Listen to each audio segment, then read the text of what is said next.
Yo, what's going on, everybody? It is a Thursday edition of House Divided here on Orange Bloods Live. I'm Jeff Ketchum. That's Chad Hastings. We're going to be with you for a little while. We got Brian Jones later today from CBS Sports because it's Thursday, and that's what we do. Do us a favor, hit that like button, like, subscribe, comment on the page. We love that. Today would be a day where we'd love some super chats. So if you want to jump into the Specs chat and do that, by all means. This show brought to you by Texas Card House. They are the title sponsor of House Divided.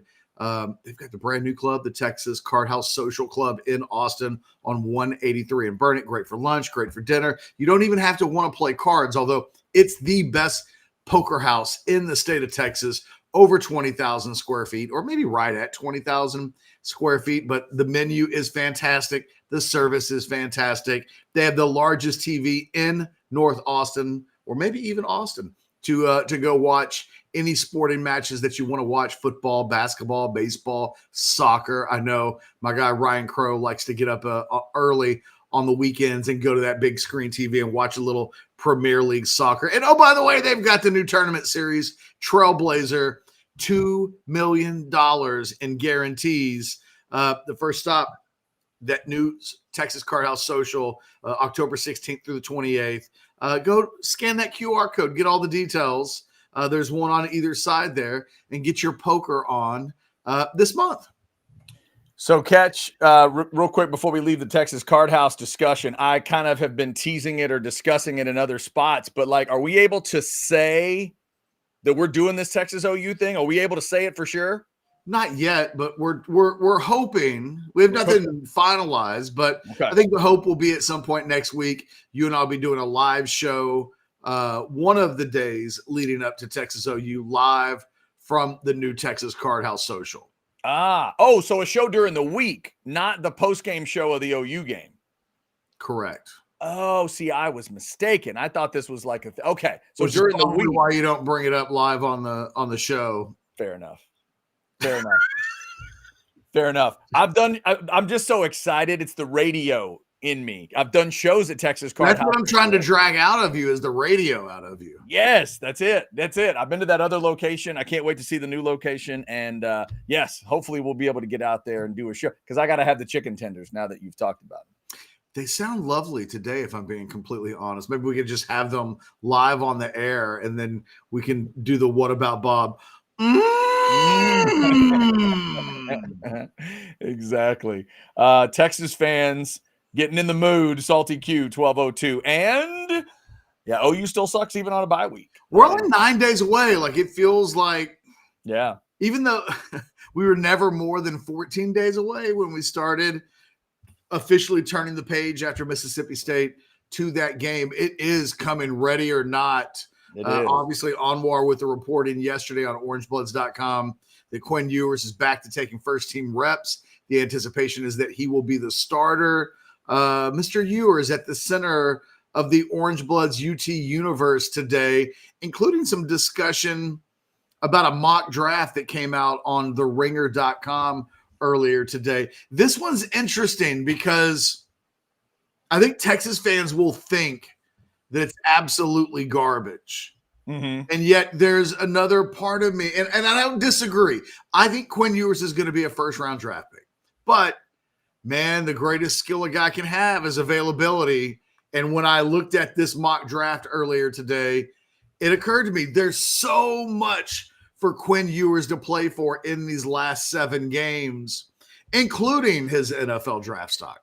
It's a weird thought, Catch, that an NFL GM might have that discussion of, let's see, do we want the guy that plays more often but sucks more? Or do we want the guy that might miss a game or two but plays a lot better? Like, that might be part of the discussion. I was interested looking at this mock 2 Catch, because it will tell Texas fans how a couple of their other big names are thought of. Well, there's that, yeah. I frankly did not realize. I knew they were thought of. I knew they were first round thought of. Didn't know it was quite this high. So we'll have that part of the discussion too. But I'm fascinated to get your thoughts on how many quarterbacks are going in this mock and how many you think will actually go once we get to spring of 25, because the NFL teams can go crazy about quarterbacks. Yeah, and look, it would be lying and disingenuous of me to say that I've got some questions about Quinn Ewers. I wonder the comparison I've made recently, since the most recent injury, but even going back before that, is Quinn a little too much like Colt McCoy for his own good, which means, Colt, who's literally just ended his NFL career. So Colt McCoy made a lot of money.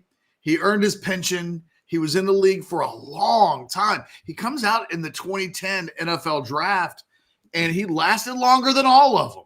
But it wasn't always as a starting quarterback, and it wasn't always as an A-plus starter in the league, to say the least. It felt like every time that the Browns made him a starter, they played the Steelers, and somebody was there to break him in half, whether it be legally or not legally. But he took some hellacious shots, and didn't always come out of them in one piece. And it is one of the things I wonder about with Quinn Ewers is he built to play in the NFL? Is he built to last in the NFL? Look, I didn't put this mock draft together. The guys over at theringer.com did, which, to be fair, is one of my favorite sites, non-rival sites on the internet. I think one of the most interesting things about the mock draft that they put out today is that you don't get a quarterback until the 8th pick of the draft. You don't get a second quarterback until the 10th pick in the draft. And who they have as the second quarterback off the board was a little eyebrow raising for me. Now, look, it's a mock draft in October, so it's worth about as much as like the toilet paper that you and I will use before the end of the day. In fact, you could make a case that the toilet paper you and I might use by the end of the day has more value than a mock draft, because at least it has some value.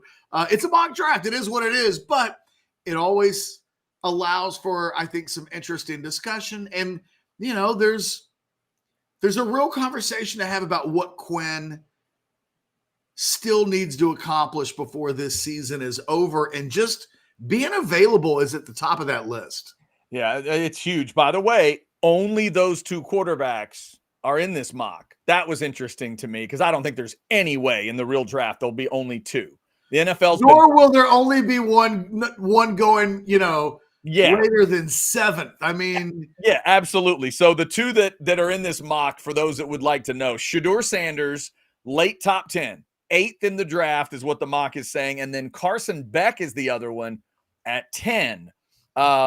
We have some chats rolling in. Remember, if you want to throw us a super chat, it'll go right to the top. Vivek says, Quinn still needs to prove a lot to be a first rounder. In my opinion, show up against Georgia and OU this year, and he will get there. These are the kind of comments, Catch, that make me want to ask back, what is it that he hasn't done? Like, does the trip to Tuscaloosa and finishing that thing the way he did not count? Does the trip to Michigan and smacking them around not count? Do all these incredible passing performances? He's not just handing off. Well, he's got incredible passing performances as he had. I mean, maybe not incredible. Big passing performances, good passing numbers that he's been putting up. I mean, the thing about Quinn Ewers is he's never been a great player. That is a fallacy, and I'm not saying you're suggesting this, but he's never been great at the collegiate level. He's been, at best, very good. I mean, as I mentioned earlier in the week, Arch Manning has more quarterback passing performances from a pass efficiency standpoint, higher than 190 in the last 18 days than Quinn has in 25 starts. Mm-hmm. So he's not been that good. That's one of the things that needs to happen in these last 7 games. Let me ask you this. When you think of Quinn Ewers as an NFL player, do you think about him as a no doubt about it starting quarterback for a number of years in the NFL? I don't. No. I don't either. I don't know. I think of him somewhere between the guy you've already talked about, Colt McCoy, and that level. I think he's got a chance to be a little bit more effective overall than maybe what Colt was, but I'm not sure how much more than that. Well, and I think that's probably what a lot of people are thinking about, that there's And look, I think Quinn was on the cusp of potentially starting to become that kind of player when he gets injured this past week. But that's the rub. The rub is you can't get hurt every 12 games. Well, you and can't, that's you to can't. that point. Yeah, to that point, Catch. How important do you think that just that part of it is? Like somebody chatted in, durability is the issue. If he finishes parallel to last year, he will be mid first round. If he comes back for OU and has a nice run, let's not even talk about like undefeated or national title. That's way out there. But let's say there's a really good year coming and he does not miss any more games. Do you think that could be the most important part for the NFL teams to see? I think the question of durability is going to be there regardless. He's been hurt in all 3 seasons as a starter for the Longhorns. He's missed game time in all 3 seasons. It's been a different injury all 3 times. It's the oblique, but we've seen the collarbone. You know, the fact that I don't, we go into the season and it's like you can almost set your watch that you fit. We always talked about there's a pretty good chance that in order for Texas to accomplish what it wants to accomplish, that they're going to need Arch Manning to start a couple of games at some point. We point to the Texas history of quarterbacks missing games. We point to Quinn's own legacy at this point of every season. It's been a thing that's had to happen. It's usually not been late in the season. You think about 2 of the 3 seasons, the injuries happen mid-September. And in both cases, both in 2022, when Hudson Card has to come in, he starts the Texas Tech game. And then you think about last season, he gets hurt in the Houston game a little bit more in the middle of the season. And so they've happened early.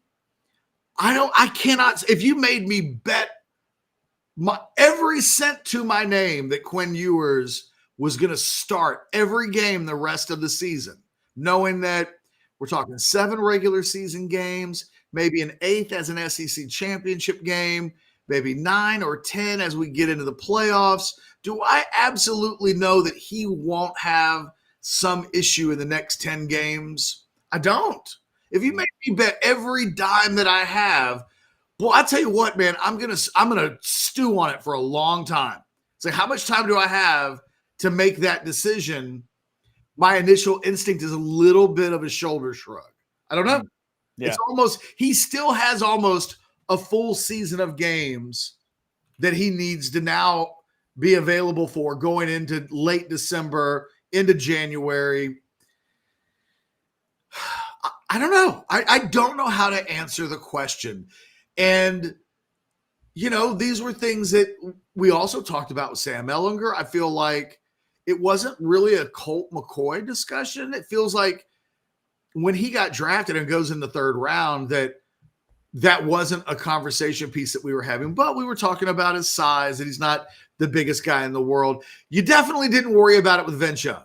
That, when he went off to the NFL, durability wasn't a question mark. Although, again, his playing style, could he still do in the NFL what he was able to do at Texas? Do those things, those things mesh? I don't know. Like, I think Quinn Ewers is, I guess my initial reaction is, look, Quinn's going to go in the 1st round. His arm talent is too good.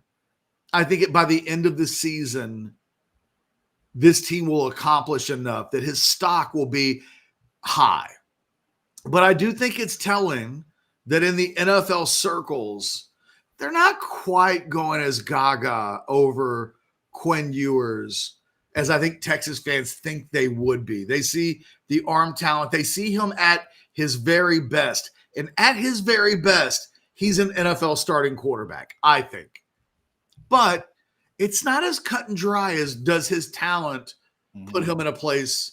So I think eventually this mock draft's going to be wrong. Quinn Ewers will be a 1st-round draft pick. There's too much value on quarterbacks in the NFL. And if you can get one in the draft, the money that it saves you for that first, they're not all Brock Purdy where you're getting a guy in the 7th round and then, basically you're playing for free at that quarterback position, and the money that allows you to use on your team through the rest of that 4-year contract, 5-year contract before he gets his second contract is so substantial that you could make a case that teams should be trying to do this like every 4 or 5 years. Because eventually you end up like the Cowboys, where Dak Prescott's getting paid more money than the national deficit. And as a Cowboys fan, you don't even realize, like, is this what we should be doing? Is Dak the guy? There only got a couple of guys in the NFL that I think you absolutely go, oh yeah, pay them whatever they cost, whatever it costs, that guy gets that amount of money. But even the Baltimore Ravens have been, I don't know, should we give Lamar Jackson a big deal and give him all of that money? And this is a guy that's an MVP. So I think Quinn enters the NFL draft at a time when NFL teams are more incentivized to find a quarterback in the draft than they've ever been in the history of the NFL. It makes so much financial sense. I expect it to happen. I think the big lesson in this, if there's even one to be learned, because there will be some people like, what do these people from the Ringer know that put this together? They don't know jack shit. Maybe that's also the case. But I think there's still work to be done by Quinn Ewers. And maybe the biggest moral of all, Chad, is that we're almost at the midway point of the 2024 college football season. And it's been a wash for Quinn. That if you were a talent evaluator in the NFL, everything that got accomplished in the first couple of weeks, including the Michigan game, where you go, okay, boy, this is exactly what we needed to see before we would maybe move Quinn to that level of our draft board. Did it get washed away with an injury, with an oblique injury, that it's like 2 steps forward, 2 steps back? Maybe. Because if Quinn's not injured and he's got 5 games under his belt and he's in either first or second Heisman Trophy contender at this point, I think this discussion looks a little bit different. I don't know that it should. I don't know that a couple of games should make that much different when you're talking about, looking at this from 30,000 feet up and trying to make the best decision possible. But there's no getting around the fact that we said we need to see Quinn stay healthy. He hasn't stayed healthy. We can't ignore that all of us admitted going into this season, one of the real challenges is he's got to stay on 2 feet. He's got to play the entire season. He's got to prove that durability exists. When it doesn't, we can't then change our mind and pretend like we've never had this conversation before. And it's like, what do you mean he's got to prove that he's durable? Haven't you seen that arm? Didn't you see the Alabama game? Didn't you see the Michigan game? We got to be realistic enough to acknowledge he's got some proving to do. And I think we've talked about how incentivized he'll be going into the Oklahoma game, how much that guy will be motivated to be great the rest of the season. It's pretty obvious that this is part of it too. He's going to go pro after this season. He will be a first-round draft pick.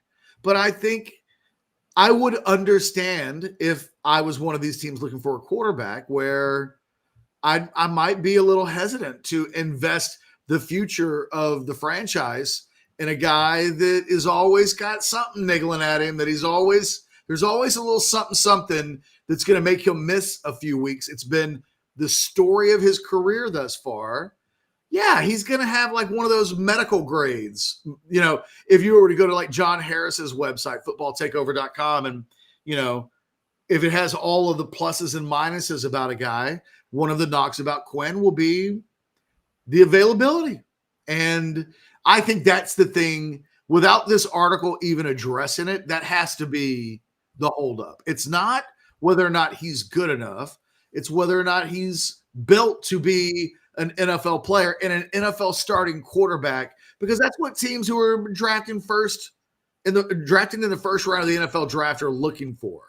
Somebody who's going to be the answer to their football team for 16, 17 games and maybe not 12 or 13.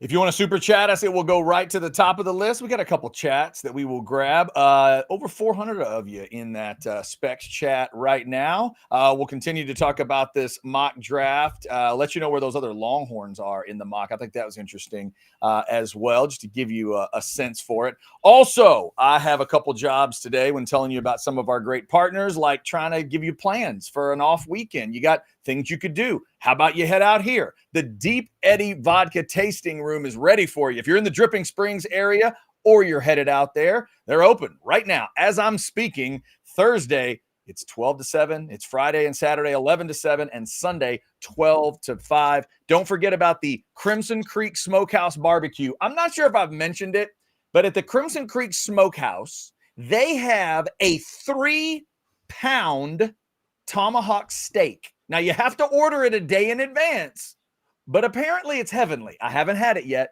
One of these days, I hope to. I might take Jeff Ketchum out there one time, and we'll just share a 3-pound tomahawk steak. But that barbecue is incredible. It pairs wonderfully with all these great cocktails, or maybe you do a tasting of Deep Eddy vodka. It's so, so good and always so much fun. That's what they're about. They think vodka is all about fun, and trust me, I've been out there. They're not wrong. The Deep Eddy Vodka Tasting Room. Go out there and check them out. All right, Catch. Just real quick for people to give a comparison, the other 3 Longhorns, there are 3 Longhorns in this mock. And I'll admit I was a little surprised to see Banks all the way up at number 2. I know he's a badass. I know he's going first round. I knew he was going high. Didn't know he was quite that highly thought of. So Banks at 2 to Cleveland. God help you, Kelvin. Yeah, and the teams it feels like matters. Not, you know what I mean? Like, right. I mean, that's not what you want to see. Yeah. But I mean, this list is going to be up and down, and the teams are going to evolve. I almost ignore who they think is going to take the player. Yeah. It's the more neighborhood. about where in the draft they think these guys are kind of destined for. Yeah, the neighborhood is key. Isaiah Bond getting some love just outside the top 10 at number 11. And then this one surprised me a little bit, Catch. I did not realize Jahdae Barron was getting some late first round thought. This has him going 27th in the first round. So just to give you an idea, if you're a Texas fan, of how at least 3 of your guys are viewed right now. And then as we're talking about, your quarterback is seen as outside of that discussion, outside of the top 32 in this particular mock. But, you know, we'll keep an eye on it, obviously, as the season goes on. And of course, as somebody's pointed out, Quinn and every other big time player's got bigger games coming up in their schedule. Obviously, no Quinn's Jalen Milroe on this list either. That surprised me. I was going to ask you about Milroe. I would take Jalen Milroe as an NFL quarterback over Carson Beck 100 out of 100 times. I think I'm there too. At one point in the last year or so, I might have disagreed with you. I don't disagree with you at this point. I think that's exactly what I would do. And I can see him fitting into the NFL very, very easily. Absolutely. I mean, he is, in theory, he's kind of the Lamar Jackson 2.0. Yeah. That I think he'll arrive in the NFL actually a more well-rounded passing prospect than Lamar was. Lamar, I actually think, is a little more dynamic as a runner than Jalen Milroe is, but it's not meant as a slide. We are talking about a guy that's won multiple MVPs. There aren't many people, much less football players, that look as sudden as they do when Lamar takes off. It's not quite that magical with Milroe, but last Saturday night just reminded me, Catch, that he is so versatile both ways. If his passing continues to improve, if his just the mindset part of it, but also the running part, and then the kid is such a leader. Like that attitude that we saw it at SEC Media Days. He glows when he walks in a room. He would be so wonderful for an NFL GM and coach to bring in and say, hey, you are our culture now. You know, help set the standard that we're going to go off of. Yeah, I think that they're the 2 quarterbacks. It's not just Quinn. The lack of Jalen Milroe on this list, given that I think he's the best player in college football right now, even more so than a guy like Travis Hunter. Jalen Milroe by himself is winning football games. And I can't stress it enough. He's played Georgia twice in his last half dozen games as a starting quarterback. He's been the best player on that field. And look, we know he's talented, but he's been the best player on the field in 2 of those games. And they win both. They win those last 2, right? I mean, and they're huge. Not that last weekend didn't mean something, but obviously the other one meant everything. So I'm also interested about the Jahdae Barron stuff. Has he? Did that surprise you? It did. And look, I honestly would probably be surprised if Barron went in the first round if the draft were held today. I think he's more of a day 2 pick, but I think he's answered some questions by being able. The thing that you would say about Jahdae is that he's proven this year he can play in the nickel and he can play on the outside. Yeah. So he comes with a diverse skill set that I think will make him. And look, I think he's already accomplished the thing that he came back to school for, which was, he's a nickel guy who doesn't make a lot of plays. So where would he get drafted? And I think there was a sense maybe he's a bottom half of maybe he's at the end of a day 2 or somewhere in the beginning of a day 3. I think he's worked himself up above that first round. Is he playing that well? I mean, look, more. I hope so. It would be great to see a guy like that rewarded with the determination of coming back for another season. We saw it happen last year with a guy like Christian Jones and T'Vondre Sweat. We've seen a number of Texas players decide to come back for one more year, and it has improved their draft stock, which if you're Texas, that's great because you can then approach all of your guys that are – Cam Williams is probably a good example of that. There's already – Alex Dunlap wrote this week and has even talked about on Orange Bloods Live that he thinks Cam Williams is playing at a first-round level, even if his reputation isn't quite there, that when he watches film, which eventually the scouts will break down everything he does this season, that he's playing at that level. Maybe Texas, though, maybe by the time there's a choice to make from a declaration standpoint, there's not a lot of first-round buzz, and maybe that Texas could convince him, hey, man, another year, and you're definitely in the first round. Look at what happened with T'Vondre Sweat. Look at what we think is going to happen with Jahdae Barron.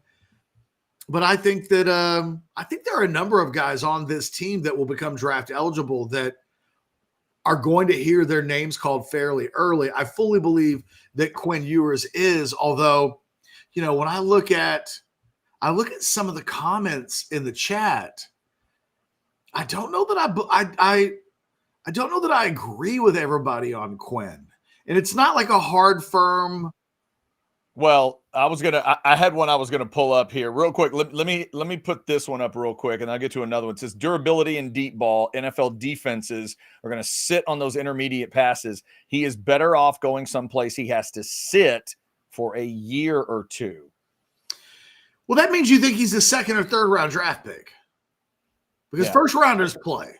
Well, but the first part also brings something up, Catch, from the Lee OB. Thank you, the Lee.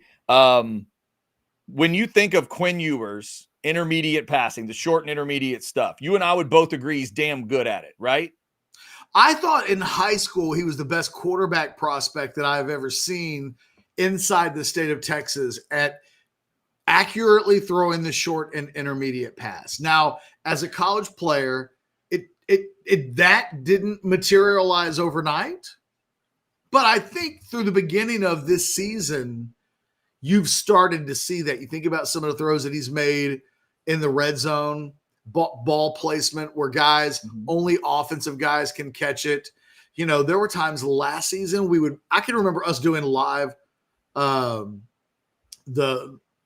watch-alongs and having disagreements on whether or not it was a running back's fault to not catch a pass because they had to spin their body around to catch it or not. I feel like he's finally honed in on that skill set that I thought I was watching as a high school prospect. The deep ball is, the problem with the deep ball is people will say, what about the Alabama game? And it's like, exactly. That you're referencing a game from 13 months ago as the example of his success with the deep ball instead of every week he's having success with the deep ball is kind of the issue. I don't know that teams, I've always said this, Troy Aikman entered the NFL as a number one, and God, talk about a dated reference. We're now, I hate to say it out loud, Chad. Come on, dude, don't do this. It's been 35 years. Don't this. Why? Why would you have to do that?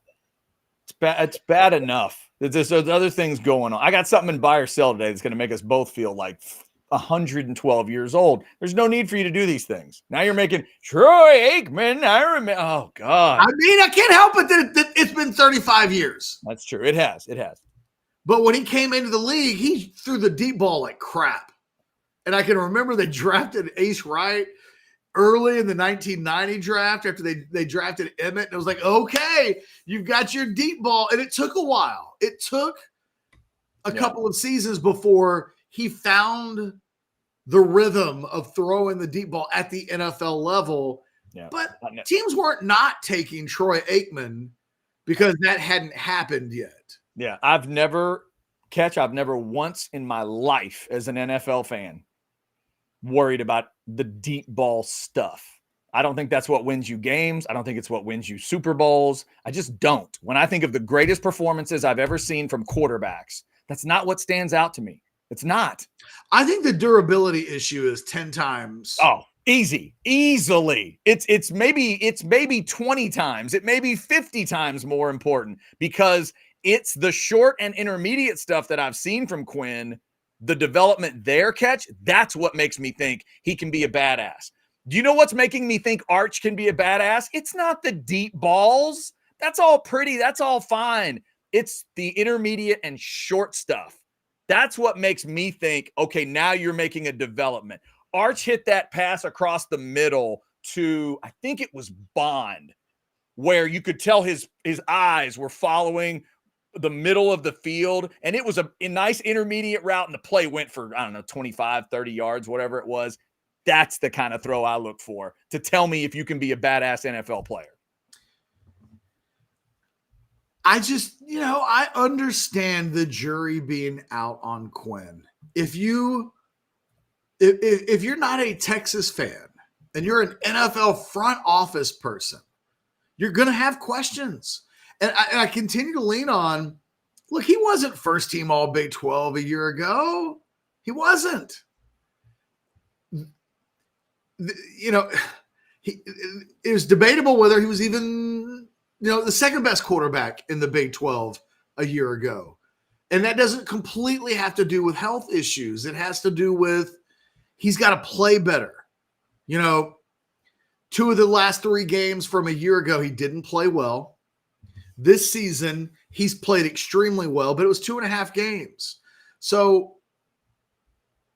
these next 7 weeks, we really need to see Quinn put together some performances where they're all really good. And I keep seeing people point out the Michael Penix example. Michael Penix was able to stay healthy. He had a couple of very serious knee injuries early in his career, but then he played several seasons where the knee injuries weren't an issue, and he was able to stay. Quinn hasn't had anything nearly that serious, but it's weird. I go back to a year ago when Malik Murphy posed that photo on social media of all the Texas quarterbacks. They're mugging for the cameras with their shirts off. Look how well fit and developed they are. Malik looks like a damn NFL linebacker. Mm-hmm. Arch, as a true freshman, you're like, okay, Arch, look at you. 17, 18 years old and beefed up like that. And I remember looking at Quinn and thinking, kind of slight. Not the biggest guy in the world. Right. And I've heard people say things like, well, he just needs to add on 20 pounds going into the NFL. And it's like, well, that's not that easy. You don't just, you don't add 20 pounds of muscle without that also coming at some sort of an expense. So I think that physically, there's only so much Quinn Ewers is ever going to be able to do. And look, Arch is going to eventually be the poster child for what Steve Sarkeesian does from producing NFL quarterbacks. Who's the best NFL quarterback that Sark has produced so far? The best NFL quarterback that Sark has produced. Is it Tua? He wasn't a part of the Matt Castle thing, was he? Matt Castle got a little time. Tua. Jake Locker ended up not being a real plus NFL player. Mac Jones has fizzled out in the NFL. Yeah, I thought Mac Jones was going to be a lot better than he's been. I didn't. I thought Mac Jones was, you know who I think Mac Jones is? Carson Beck. And you know what, Catch? Here's what I got fooled by. I went against the logic I just threw out a few minutes ago. I got enamored by Mac Jones's deep ball. Remember his deep ball stats? They were stupid. Hey, when he throws over 20 yards outside the numbers, it's 83% completions and blah, blah, blah, blah, blah, blah. Well, stop. That's not where the NFL makes its money. I'm sorry, South End Zone Queen. Not how to do it. Sark does not get to claim Jalen Hurts. He can't have Jalen Hurts? He does not get Jalen Hurts. Good try, South End Zone Queen. It'd be like trying to claim Hudson Card if here we go. Here comes the Hudson Card fan club. No, I'm just saying if Hudson, it's hard to believe that it could even happen. I'm just saying as an example. How about this? He doesn't get to claim Malik Murphy. Okay, that's fair. By the way, Catch, up front, personal question. Do you currently have a prize pick in on Hudson Card that involves the word more? No. Okay. No, just checking. no. I'm just checking. I want you to, I want you to be okay. I want you to be all right. Just checking. See, you're going to get cursed. I don't feel well today. I'm sorry. I shouldn't do that. You're going to get cursed out. I don't need to do that. I don't need to do that. My voice just did twice. My voice just did the Chad Hastings puberty thing where it just, hey, Chad. Scooby-Doo. Yeah, we don't want that. We also do, but we do want some super chats. If you send us a super chat, we appreciate it. It'll go right to the top of the list. A couple of chats. Real quick, ATX Bates says, was Sark there for Carson Palmer? These answers are telling a story, though. That's too far back, right? That's and you can't say that he gets more credit than the offensive coordinator at USC. Right. Who once upon a time had a reputation for developing NFL quarterbacks. I'm just saying. Yeah, that would have been a Norm Chow, correct? Is that Chow or we give, I guess, little Pete Carroll, but that's Norm Chow's credit. Pete Carroll's a defensive coach, so he gets no quarterback developing credit. Right. Yes, at some point you can't. It would be like 20 years from now going, AJ Milroe developed Quinn Ewers. You're like, what? Wait. It's like, well, no, he was there, but the quarterback guru is Steve Sarkeesian. I'm not trying to diminish Sark at all. In fact, the point I'm trying to make is I think Sark has a reputation for developing badass college quarterbacks. But when they go to college, none of them have ever been in the pros as good as they were in college. And I wonder if indirectly, almost unintentionally, because Quinn has these other questions, if NFL scouts will say, because again, they're talking about tens of millions of dollars of investment. Will they say the Steve Sarkeesian thing is a plus? That in playing for Sark, Sark is the first one to say they run an NFL offense at Texas. So the Sark thing's a plus. But I also think in the Mac Jones world, it's a little bit of a negative in that Sark does such a good job with these guys at this level that it has produced a little bit of fool's gold in that there is the Jake Locker. There is obviously, the Mac Jones.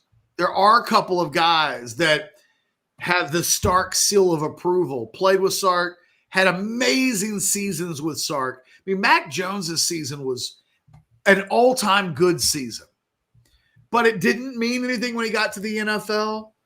I don't think anybody will think of Arch that way. I think Arch is going to end up being above all of this discussion. But when you're talking about a guy in Quinn Ewers that hasn't yet put it all together in a long stretch form, we haven't seen Quinn play 5 games in a row where he looks like a first-round draft pick in all 5 games. In fact, I don't think we've ever gone 4 games in a row. We need to see Quinn Ewers play a month of football that the entire month is A+, A, or A- level. And then I think it's a step forward. The truth about Quinn is that there's been a lot of ups and downs that every time you think, okay, he's now taking a step, there's either been an injury or a couple of subpar performances that will make you go, okay, he's still trying to take the step. S. Roan got us a super chat. We will get right to that. Up over 500 folks in the Specs chat right now. Let's just remind you, when it comes to Specs, you got 2 days left for this whiskey sale. It's your off week, Texas fans. Get on over to Specs, or maybe get that app and get in on the whiskey sale. Specs for our whiskey sale and enjoy the lowest prices on Texas' largest selection of whiskey. But hurry, these deals won't last long. Specs, cheers to savings. All right, so S. Roan 45, one of our favorite chatters, throws in a 5 spot. Thank you, S. Roan. It isn't Sark's job to prepare his quarterbacks for the NFL. It's his job to prepare them for the college game. Whether they make it as an NFL in the NFL is on the quarterback. S. Roan, do you think Sark believes that? Serious question.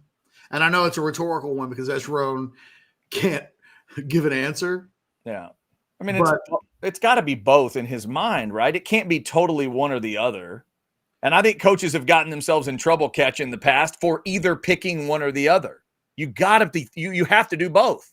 Well, I think Sark emotes both. I think Sark is incredibly prideful that, hey man, guys that work with me, they go to the NFL. That's what they do. Yeah. And I think he sells that in recruiting. If you're the starting quarterback in a Steve Sarkeesian offense, you're going to go in the first round. Now, that has almost been a true statement everywhere he's been. Like, you quarterback a Steve Sarkeesian offense at this level, you will be a first-round draft pick. We're not listing every single guy that we've talked about, whether it be Jones or Tua or Jake Locke. I mean, these are all guys that are going top of the draft. You don't think Sark uses that as a selling point? Now, ultimately, when they get to the NFL, Sark can't be there anymore. I think Sark would say, look, man, if I was still working with Mac Jones, I think he'd probably have more success at the NFL level. There's no way that Steve Sarkeesian puts his head on a pillow at night and thinks, doesn't matter whether or not these guys go pro or not. Like, that's not the way he thinks. I think his job is to think, we're developing these guys to be in the NFL. We are an NFL developing factory, and I'm going to sell that in recruiting. And you know what? If we do that, we're going to win a ton of games. The two go hand in hand. Yeah, Catch, I can recall, and I know you remember this. I remember a Texas coach in a different sport going the other way and getting himself into a little trouble. Remember when Rick Barnes used to have these discussions where it was almost like, well, what happens on the court in college doesn't matter. I'm ultimately getting these guys ready for the NBA. And it's like, wait, coach, hold on. It has to be both of those things. You can't go out and look terrible in conference play and expect your fans to eat that argument and go, well, I think this guy could work his way into the NBA draft. Oh, well, then it's cool that we lost by 18 at Tech. Never mind. Like, that, you can't do it that way. Can't do it either way. Yeah. All right. Thank you for that super chat, S. Roan. Also, Catch, I'm assuming both of these chats, you might agree with me, we can't go there. First off, Brad, I know OU's coming up, but we can't do that. No, we're not doing that. I'm not reading those words out loud, in fact. We're taking that down. And Catch, I'm assuming you're not going here either. I'm assuming Brandon is not going to get in an agreement from you on this one. I mean, come on. We may have gone too far. If you want to The thing is, there's a confirmation bias with Quinn Ewers that Texas fans have. He's their guy. Mm-hmm. He's the guy. It's interesting. I've talked to a bunch of Texas fans over the last month because there's the Quinn Arch thing, right? And it's, well, when Arch comes on the field, there's a bigger pop at DKR. There's no getting away from that. The day that we talked about it on our shows, that the day that Quinn got hurt and Arch came in, we talked about, man, what must it have been like to be Quinn and in the medical tent wanting to get back onto the field and hearing the crowd roar. Roar. The hell? And then to make it worse or better, depending on your perspective, unintentionally worse, Arch immediately starts making highlight level plays. It makes the roar go even louder. So I've talked to Texas fans on a daily basis, and there are a number of them that will say things like, look, Quinn turned the program around, that we will look back historically and say that the program was floundering. Quinn transfers in. There's one season of kind of learning on the job. They go 8-5. And then for the rest of his career after that, Texas is the type of team that can go into Alabama and win in Tuscaloosa. They're the type of team that goes into Ann Arbor and wins there. And that's Quinn. That Quinn's legacy is, we now view this program as one that has taken a step up a couple of rungs in the hierarchy of college football, and that his being the quarterback has been a monster part of that growth. They're not wrong, but there's also, the case. I feel like I've mixed his name. I almost said Case McCoy. Quinn Ewers, his resume's just got a bunch of stuff in it. And there's a lot of it, I think, that's really, really good, including, I think he's emerged as a leader. We talked about the Jalen Milroe component. I think Quinn is now a guy that I don't know that NFL scouts will ding him for. Who was the quarterback last year that NFL scouts were talking about his teammates didn't even show up for his birthday party? Who was the guy? Who's somebody help me out in the chat. First quarterback, sorry. And then it got out that he had a birthday party and nobody showed up for. Was it Rattler? No. No. Somebody help me out here. One of the first round guys, like Levis or one of those dudes? Yes. I just can't remember which guy it was. I can't remember either. I don't recall that story for some reason. I'll tell you what. I can Google it. I know that. Someone said Jaden Daniels? No. No? Okay. I'll find it. Pay a bill or something. All right. But my whole point was, I don't think that's going to happen. That's going to be a knock on Quinn, that he's developed enough that I don't think there's going to be leadership questions about him. But that's a relatively new development.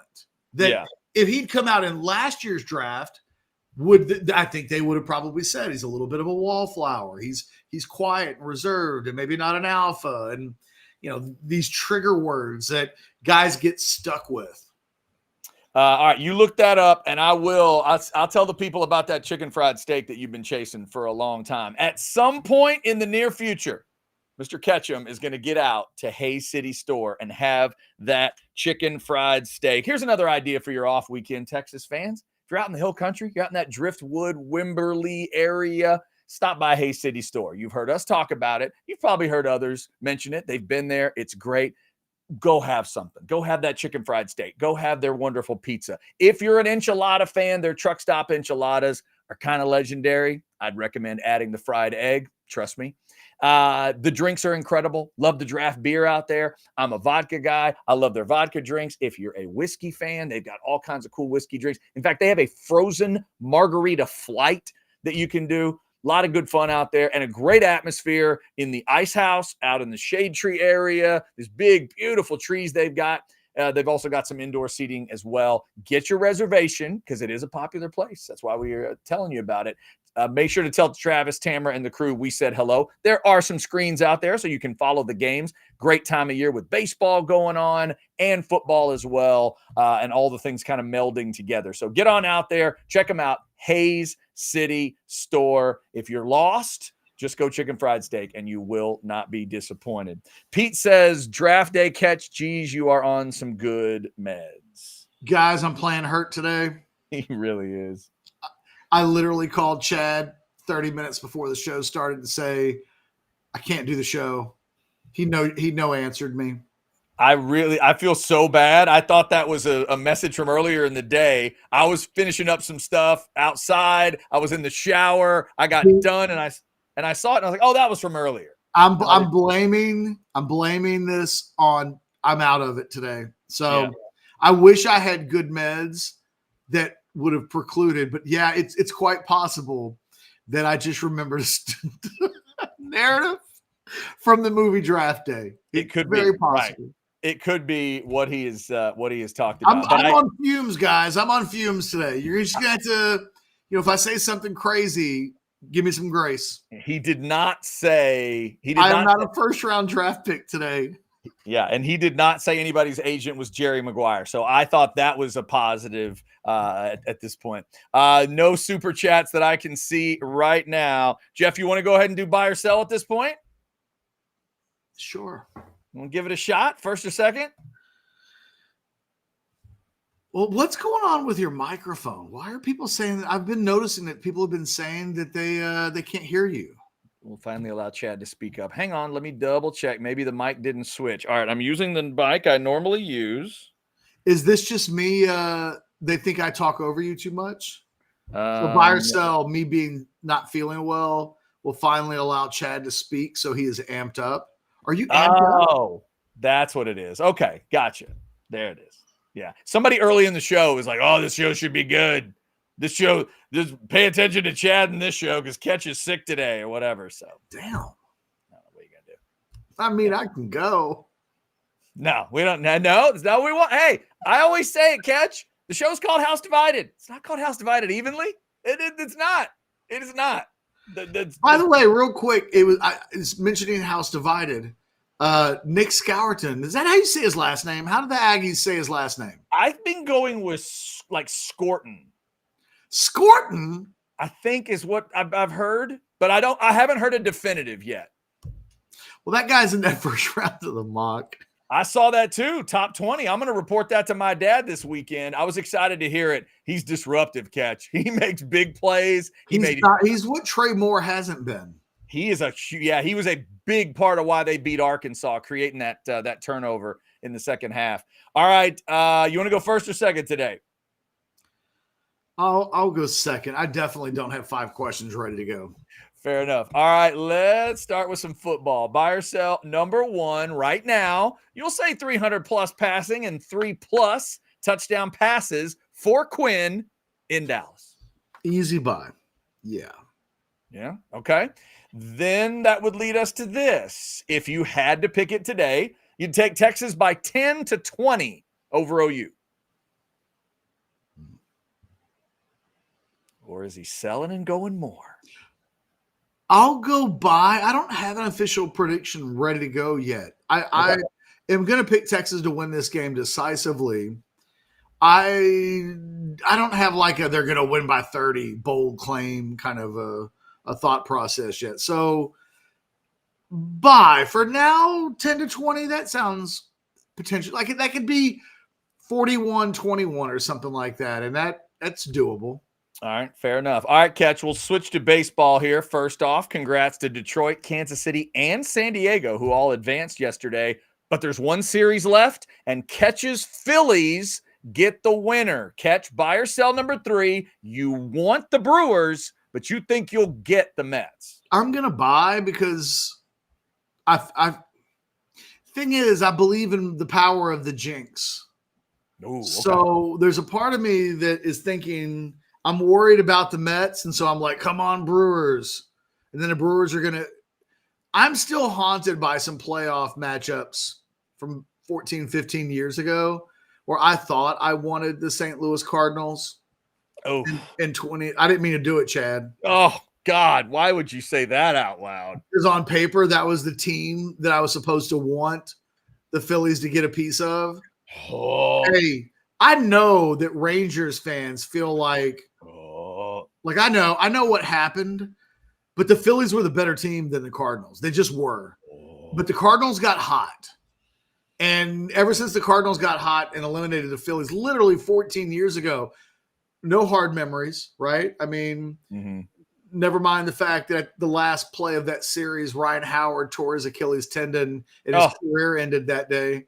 God, I remember that. Jesus. So I'm haunted by the ghosts of I thought that's the team that I wanted, and then it turned out in retrospect it's not.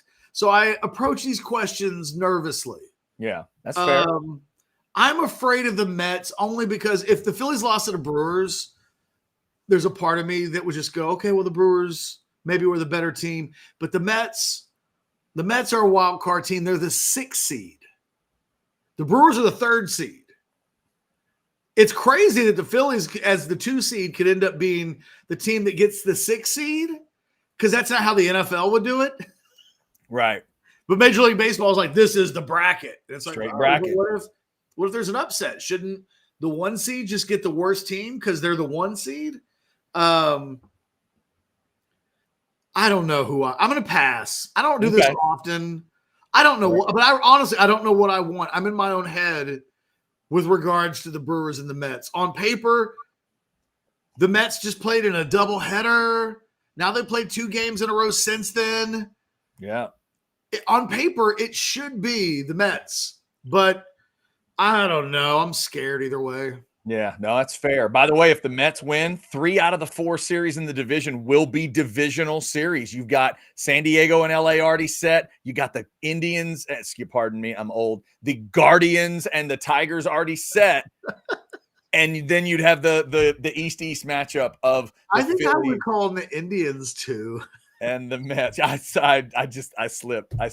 All right. So there you go. Baseball. By the way, 6:00 tonight is Mets and Milwaukee. All right, Catch, let's hit a couple birthdays. First one is an NFL stud. C.J. Stroud is 23 years old today. He will take the Texans to the Super Bowl before he hangs them up.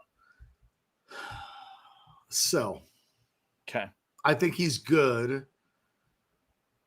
I don't know that I think he's Super Bowl good. Yeah, kind of with you there. I think there's playoff runs to be had. I'm not sure if it's quite mountaintop stuff. But this next guy, Catch, is the mountaintop of all mountaintops. Let's give him his love. Buy or sell number 5, SRV, would have been 70 years old today.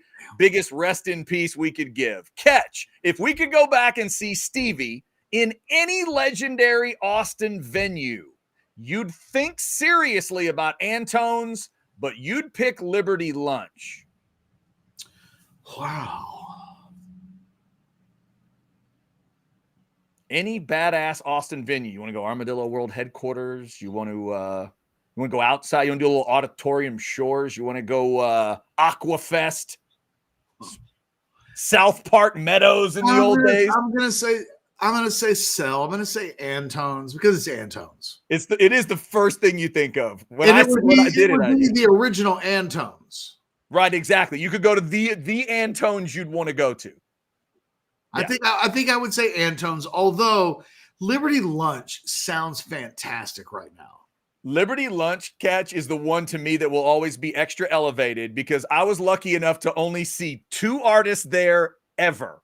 And they are Buddy Guy and Joe Ely. That's it. That's all I ever saw at Liberty Lunch. So to me, it's just magical. I saw Buddy twice and Joe was, I think, maybe just once, but the shows were just unreal. So I'd see anything at Liberty Lunch. I've only seen Buddy Guy once. Guess where I saw him? Liberty Lunch? The original Antone's. The original Antone's. Okay. The first time I ever went to the original Antone's was to see Buddy Guy. A buddy of mine at McCallum High School got tickets and asked me if I wanted to go, and I didn't even know who Buddy Guy was. Oh, nice. That's a hell of a start. That'll ruin a place for you, though, if you go in and think that's what it is whoa, this place does this every night? Well, not exactly. It was in the middle of the week. It was like, let's go see Buddy Guy on a Wednesday. And I was like, sure, I'll do that. No, it's still one of the greatest shows you can ever see. There aren't many humans that have ever put on a show like Buddy Guy does. Stevie Ray Vaughan, rest in peace, would have been 70 today. Hard to believe. All right, Catch, there's my buy or sell. I'm not glad you are sick, but I am really looking forward. I don't even feel sick. I just feel like crap. Like, I don't want anybody to think that I've either got COVID or the flu or something like that. I just don't feel good. I'm just interested to see what it's about to do to these buy or sells. So go right ahead. Buy or sell now that did not help. I have no questions planned. I'm making this up as I go. And now it's like, I really want to see. It's like, dude, it's going to be good for me to get 5 out. Don't put the pressure of like, I'm sorry. Because I don't feel good. The questions are suddenly going to, you just Brewers Mets me. I'm so sorry. All right. I'm so sorry. Go ahead, Catch. This will probably suck. There you go. Yeah. Buy or sell number 1. I saw earlier today on Twitter that today begins a 55-day stretch where we'll have at least one football game every day for the next 55 days. I dig it. Buy or sell, that just sounds like a little slice of heaven. Yeah, that's a buy. Capital B, buy. It begins with another B word, the Bucks and Falcons tonight. And then we go 55 days. Yeah, let's go. I'm in. I had no idea that was the game tonight. Well, you know why I knew it was the game, since it's one of my teams. But yeah, no, I love it. I love this time of year when sports start crossing up. But I really love that. As much as I, want these guys to be healthy and not have to play all these weird different games, it is cool to have a game every night. I can't deny it. Buy or sell number 2, if you had to put your life savings on Quinn Ewers being taken in the first round or not, you would say yes. You'd put your money on him going in the first round, life savings. Buy, because NFL is going to flip out. That's what they do. Even if they're right, sometimes they're right, sometimes they're wrong. Will Levis and Jake Locker and guys and Mac Joneses and stuff, they get nervous, they start to freak out, and they've set up their money structure. So if you get that rookie quarterback, they incentivize drafting a quarterback early. There's no way they're only drafting 2 quarterbacks in the 25 draft. Milroe and Ewers, at least to me, will be added in. I think it's at least 4. So yes, buy. I think Quinn's a first-round guy. Buy or sell number 3, if forced to choose one of the available quarterbacks in the 2025 NFL draft to be the quarterback of the Dallas Cowboys, you would take Jalen Milroe over Quinn Ewers. Buy. And it made me so happy to think of that image as you were saying it. No disrespect to Quinn. I think there's going to be some time in the NFL. No disrespect to Beck, although I think there's a little less time in the NFL. No disrespect to Sanders. Give me Milroe all day. Put the star on that kid's helmet. Get Jerry's ass out of the way. Let him take over that culture. And yes, Milroe. Buy or sell number 4, boxing superstar Terrence Crawford said on Wednesday that he turned down a 2-fight deal with Conor McGregor that would have earned him hundreds of millions of dollars because it was a 2-fight deal, one being a boxing match and the other being an MMA fight. And he didn't want to participate in an MMA fight. And you think, even though he turned down hundreds of millions of dollars, lions shouldn't fight tigers. He made the right deal or decision. Buy. Plus Conor wasn't going to fight. I mean, in the end, I don't know. I think we've seen the end of Conor McGregor fighting people. So deep down, Terrence Crawford probably knew that too. But that's a buy. You got to be real careful when you start walking into somebody else's world like that, where like elbows and knees and all that stuff is good. And Conor walked into the boxing world. We saw that, and he actually did pretty well against Mayweather. But in this case, Yeah, that's a smart decision by an older boxer. That's good job, Terrence. And finally, buy or sell number 5. Oh, here we go. This one's just coming straight out of the mind. I can see it. It's a game of you'd rather than, not hot than, you'd rather than. You'd rather. Here we go. I'm going to give you Cameron Diaz. Cameron Diaz. From the movie Gangs of New York. So we're talking 17, or it was like 1812 or something like that. Like, when did that movie take place again? It was early 1800s. No, it was Civil War time. It was like late 1860, like late Civil War, 1860s, I think. I'm giving you Cameron Diaz, Civil War time. Okay. With all of the non-bathing and the lack of hygiene upside. Okay. Or I'm giving you Rosie O'Donnell straight out of her prime, straight out of like a spa treatment where everything is clean. She smells wonderful. She's as prepped and pretty and prepared as she could possibly be. And you'd still take the dirty Civil War era Cameron Diaz, stank be damned. Wow. First off, because I don't know that they were brushing teeth and brushing bodies, and I don't know how often they're taking baths in the 1860s. First off, this is a Hall of Fame level buy or sell from you. The fact that your brain just concocted that, just witches brewed that one, was out of nowhere. Fantastic. But you know, in the end, here's what's going to happen. I'm going to sell because just like Leo's character, not about the seconds. I'm not about the seconds. I'm not about the seconds. I'm selling. There we go. And I am a big fan of like the combination of hygiene and time. That's a key element there. I'm gonna like Doc Brown encourages us all to do. I'm gonna think fourth dimensionally, and I think you set it up properly for me to sell. You know what made me think of that question? And I did invent it on the spot. But my dog approached me yesterday. Mm-hmm. My German Shepherd, not the other two dogs. Okay. And I could smell her from 3 feet away. Oh, nothing like a dirty dog walking up to you. Oh, she was dirty. She'd been pig penning it in the backyard a little bit. And I was like, Jesus, Harper, you stink. And then as I was in the middle of asking the buy or sell questions, I thought Cameron Diaz, Gangs of New York. And then it just occurred to me, boy, I bet she didn't smell any better than Harper did. Oh, no, it couldn't have been. And back then, there's like all these weird added layers. There's corsets. There's things that get tied up. Oh, and just, oh my God. Even Leo had a hard time fighting through the corsets.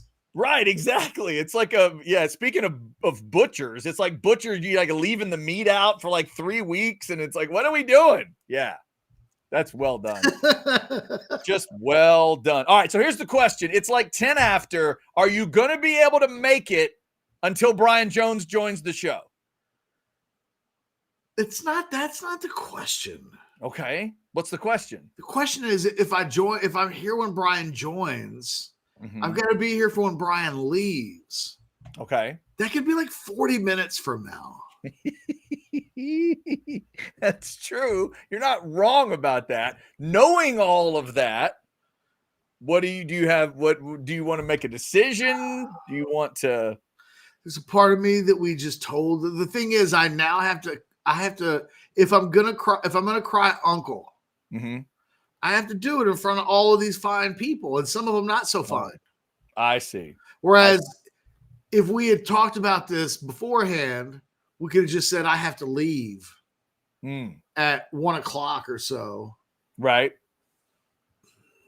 When is Brian going to be here?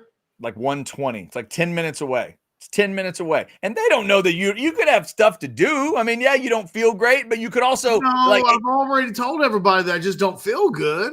I know, but like 2 minutes from now, the ones that aren't paying attention will not hear me say this. And you could be like, oh, that meeting that I have to do because I'm important and I'm the boss. You could do that if you want. I'm going to go. I have a meeting. I have a meeting at 11. I mean, one. The meeting. You do have that meeting. I don't even know what hour I'm in. I just was about to say that I have a meeting at 11:12, which the thing is, and I got dogs that stink. I just honestly, I'm gonna hit the eject cord. Okay. The next 30 minutes of us doing this show is not gonna reinvent my world, and I've been hanging on by a thread. Okay. Well, I appreciate you getting through this much. You are a trooper. You are a warrior. And I am proud. I am proud that you are the other half of House Divided, sir. So you just said the word proud and it hurt my brain. Okay. So you emphasize the word. And I've gotten to the point now where I'm just keeping my eyes closed. So, yeah, I'm going to go to a meeting. Yeah. You go have a meeting. Wash the dog. Enjoy the meeting. And I will talk to you, and we'll get together for a Friday show tomorrow. How about that? No, that sounds wonderful. I bid you farewell. You find people, treat Chad well. I made it. I helped carry the show till Brian almost. Well done. You deserve one of these. This is from the time when Cameron Diaz and that crew were not washing themselves. Way back then, they used to do. That's what they used to do. Man, she must have been foul. It has to be one of the great double-edged swords of all time. Like on one hand, it's Cameron Diaz in her prime, but on the other hand, it just didn't seem like they were bathing much on the 5 points. Yeah, that's something. Good movie though. If you haven't seen, if you're like me, if you're silly like me, you've never seen Gangs in New York, check it out. I mean, if you were a woman and we were asking the same question, and it was like, Bill the Butcher probably wasn't bathing much either. Yeah, no. If you did going on, if you do the other side and you do like Leo's character from back then, or like I don't know Seth Rogen today, or whatever Jack Black today, some of these guys that they've been throwing in, I think you got to go modern day there. You do. Seth's gonna make you laugh, and he's not gonna smell like a trash truck. Yeah, Jack Black, you might pee yourself laughing and he'll probably smell like jasmine. Like you can figure that out. How spoiled are we in 2024 that cleanliness is at the apex of the needs? It's a big deal, man. If you stank, I can't get near you. It's tough. All right, Catch. Zone Queen says 7 minutes. Chad is filibustering. Yeah, baby. You darn right. We got all kinds of filibustering going on. Enjoy the conversation with Brian. Let him know it had nothing to do with him. I have a meeting. I will. I will see you guys later. All right. Take care. That is Jeff Ketchum. Hopefully he feels better very, very soon. South End Zone Queen. We'll see what kind of filibustering we can do. I know one version of this filibustering. Let's check out that AV Consultations spot. They are one of our great partners, and this is the Consider Your Setup weekend. It's an off weekend. You're going to be watching. Do you have everything you need? If not, AV Consultations is your place. Hi, this is Tom McKay with Audiovisual Consultations. And Camilla McKay. Kid, what time is it? Old man, it's back to sports time. The hockey and football seasons are upon us. And baseball is winding down to the best part. And what about basketball season? I'm 5'2". Who the hell cares about basketball? Yeah, we're talking about watching, not playing. And in that case, you've got everyone covered, right? That's right. Audiovisual Consultations has been providing awesome systems and service throughout Texas for over 30 years. Installing home entertainment systems and livening up restaurants with incredible audio and video systems. We're talking multi-screen video walls. And home entertainment that puts you in the best seat in the stadium. Just give us a call at 512-255-8678. Hey, aren't you forgetting something? Oh yeah, I almost forgot. Hug your kids until they beg you to stop. Watch a game with your friends. And make love to whoever the hell you want. Just give us a call at 512-255-8678 or visit us at avconsultations.com. Go Stars! Go Bruins! Kid. All right. Thanks to AV Consultations. Thanks to all of our great partners around here at Orange Bloods Live. And thanks to, I think it was South End Zone Queen. Was it South End Zone Queen that did that? And let me know. Yeah. No, Binks is the one that said I missed a super chat. And then South End Zone Queen reiterated. I did miss it, but we're going to bring it back. Barb's 10, we found it. $10 on a super chat. Thank you for that. I apologize if you meant this to be more for Catch than me. Buy or sell when Quinn takes Texas to back-to-back CFP and wins the whole effing thing. Somewhere a headline reads, quote, Quinn/Sark resurrects Texas, and later, Arch second coming. Oh, horns by Fitty.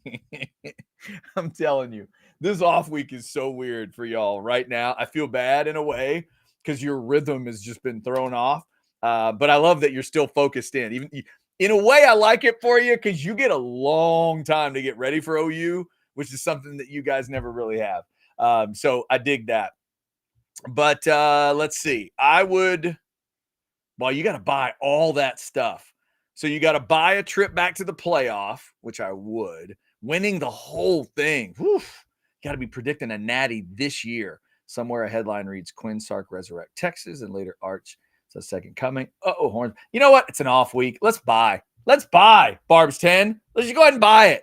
I'll buy it for all of you. For all of you that want to see it. Heck, they're the number 2 team in the country. They're going to host the team that used to be number 1. They might face the team that is number 1 now at some point. So, and they look damn good. Are they better than, Alabama right now? Ohio State right now? We're going to find out, but they're right there in that discussion. So sure. Why not? All right. Let's see if there's any other, no other super chats came in. We appreciate all you guys jumping in. Damn near 600 of you in the Specs chat. We're going to talk to Brian Jones here in just a couple minutes. And Brian, of course, is with CBS Sports. You see Brian on that CBS setup every week. This week, it's Iowa and Ohio State in Columbus. This is one of those weekends where everybody talks them down, and then it's usually crazy. Usually we get bloodbath stuff. Usually we get like, oh my God, 4 or 5 ranked teams lost. So the setup to me is interesting. A&M Missouri is the only ranked matchup, and that's got its own stories. To me, that game's about Missouri. Obviously, my personal side of it, I'll be rooting for the Aggies. I'm going to the game. I can't wait to see it. This is about is Missouri top 10. Can they live up to it? Because they struggled in their last 2 to win, and then they go bye week. Can they really come back? But then look at some of these other teams. You got a team like, let's say Penn State. Is Penn State legit at home against UCLA? Handle your business. Ohio State and Iowa. I just mentioned that with Brian in the CBS broadcast. Is Ohio State for real? Is Ohio State that for real? Or is this going to be a tough, struggling kind of game like Iowa can play? How about Georgia-Auburn? The consensus would be right now, I think, that it's what? Texas, Bama, Ohio State, top 3, and then maybe Georgia's a little below. We thought Georgia was up there, but maybe they got kicked down a little bit. How does Georgia react? Oldest rivalry in the South with Auburn and Georgia. I love that game. Love the way it looks every year. How will that look in Athens? Those are home games. How about roadies? Ole Miss on the road at South Carolina. Are you sure? I think it's a bounce back kind of game for Ole Miss because this is what Lane Kiffin teams do. Up and down, roller coaster. They'll let you down, then they'll stomp. Then they'll let you down, then they'll stomp. I think this might be a week where they stomp, but South Carolina team might be legit. How do they perform? How does Bama go to Vandy after the Georgia thing? What did it take out of them? Middle of the afternoon kick in Nashville, where I'm sure it will be a broiler. I haven't checked the weather, but I bet not that they're not used to, hot weather in Tuscaloosa. But what does that look like in terms of Bama? Clemson's on the road at Florida State. They should smash them. Do they? And if so, does Cade Klubnik get a little respect back from people and that kind of stuff? And then I'm still going to point to this evening session. Tennessee, Michigan, and USC. They are all on the road in games that might not be anything because they're not playing anybody you respect right now. Tennessee at Arkansas. Michigan's at Washington. Last year, national championship, not now. And then USC's at Minnesota. Row the boat.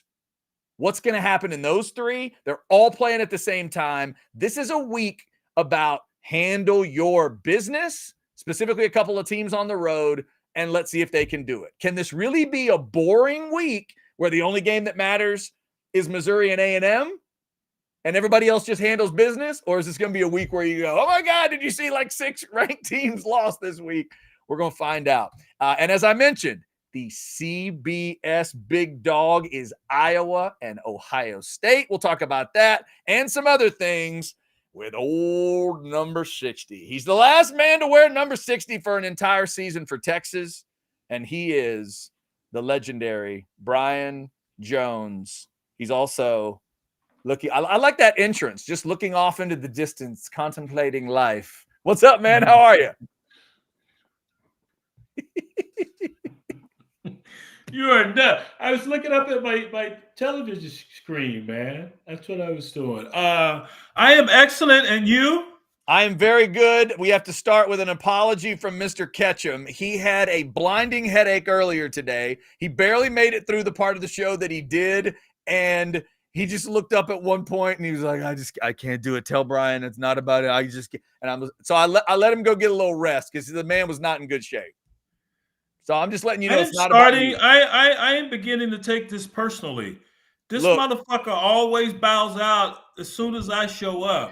It's not you. You tell Grossberger to toughen his ass up and get on the show. I don't care what is going on with his head. Yo, you don't get to call in sick.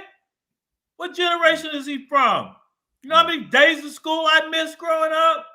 0. Goose egg. Headache. Toe ache, ankle ache, booty ache, it didn't matter. You took your ass to school. Get his ass up. Grossberger, wake your ass up. You better get in here and start singing My Darling Clementine or something. I could just see the parent filling out the thing. My child missed school for the booty ache. The booty ache is what he had. That's from getting my ass spanked so much. Yeah, right. Exactly. From all the... I lived in the principal's office. God, I was a bad kid. I reflect on it. I was like, dude, you were bad. So when you were in school, you and I were both in school, I think certainly during a corporal punishment era. So do you remember, like, was it legit paddles? Was it tennis racket? Like, what were they going after you with back in the day? Oh, the paddle. And they took pride. They would go to shop and personalize it, customize their own paddles. Some had holes in it. Some were thicker. Some were the fiberglass variety. Go ahead. Yeah, we had a coach back in the day, Brian. He combined 2 of your ideas. He went fiberglass and drilled holes in it. Guys would tell you, like, oh my God, you can hear it, but it's like a freight train. You can hear it right before it hits you because it's flying through the air so quick. And back then, you get your butt whipped at school. You get a whipping from the neighbor. I mean, that's if you grew up in the hood where everybody knew your business. So Miss Lola Mae would snitch on you. Uh-huh. So then Miss Billy and Miss Emma, and then Grandma would get home. Then you get another whipping. So you got 3 or 4 whippings for the same infraction. But it wouldn't stop me. I blame it on my ADHD, man. That's what it was. I was just bouncing all over the place, such as I do nowadays. Brian, for better or worse, here's how my 4th grade teacher did it. She had a paddle whose name was King, and she would whip the student in front of us, in front of the entire class. Oh. But then every Friday, she would allow a good student to take King home for the weekend and babysit. That's how it worked. Wow. Yeah. And when my brother was in her class, it was King. And by the time I got there 3 years later, we were already to King Jr. because she'd hit so many kids with it. But you're enough. Hold on. We got an interruption. Uh-oh. Interruption. The cleaners are here to pick up. Sorry. Uh-oh. Okay. Whoa. All right. There you go. A quick interruption, and we'll do a super chat as well. $4.99 South End Zone Queen. Can we bring in Anwar in Catch's absence? It's my dream to get Anwar, Chad, and BJ on a show. If not, then Kieran. Well, that's an interesting idea. Interesting idea. Anwar, if you're watching and you just want to randomly jump in, Ryan would probably enjoy yelling at you a little bit. That would be good, South End Zone Queen. We'll try to make that happen. I'm sorry. Okay, you know what? You're such a pro as long as you're just honest and let us know. So you just want special delivery? Is that what that was? Well, in this neighborhood, the closest cleaner is too damn far, so they do pickup. And there you go. See, Brian, you got the chat. You got the chat. I should drop them in the grease though, Chad, because they were supposed to pick up 2 days ago. Oh, okay. My clothes have been sitting out there by the door for 2.5 days. Like, okay, y'all keep texting me saying you're gonna pick them up. You ain't picked up my shit. Pick up my shit. Can't be wearing them dirty clothes. Randy, it's not that everybody's leaving me today. It's that Brian had to get a little cleaning. I didn't cuss at the cleaner. No, yeah, no, didn't do that. She's a nice lady. She's just 2 days late. Brian, anyway, Chad, isn't this a great time of year? I know we're gonna talk ball, but this is I love this time of year. You have afternoon playoff baseball. I don't think we have any games today. But the last 2 days have just been glorious. I love afternoon playoff baseball, especially if you're in a bar or restaurant with screens, especially being in New York. Now with both teams being in the playoff, it is just nuts. I love it. And that's an understatement. It's just so cool for some reason. Afternoon baseball. It's the same, too, at the beginning of the season when you have afternoon baseball. Of course, more intense and more things are on the line this time of year. So anyway, I got that off my chest. What else you want? No, that's good stuff. Hey, the people that know you're a Yankees fan. You're getting ready for those Royals, and then we're going to see if it's Mets and Yankees both in the playoffs. Mets trying to hang in tonight. But, yeah, it's going to be – I'm sorry to bring that up because of the Astro. I'm sorry, you Astro fans. I'm sorry, Cheestros. I'm sorry. I didn't mean to bring that up. It doesn't break my heart that you brought it up, Brian. There you go. Yeah, I'm not brokenhearted at all. That's a whole nother issue, though. How about that? That is so cool. Okay, Brian. So you talked about not cussing out the clothing people.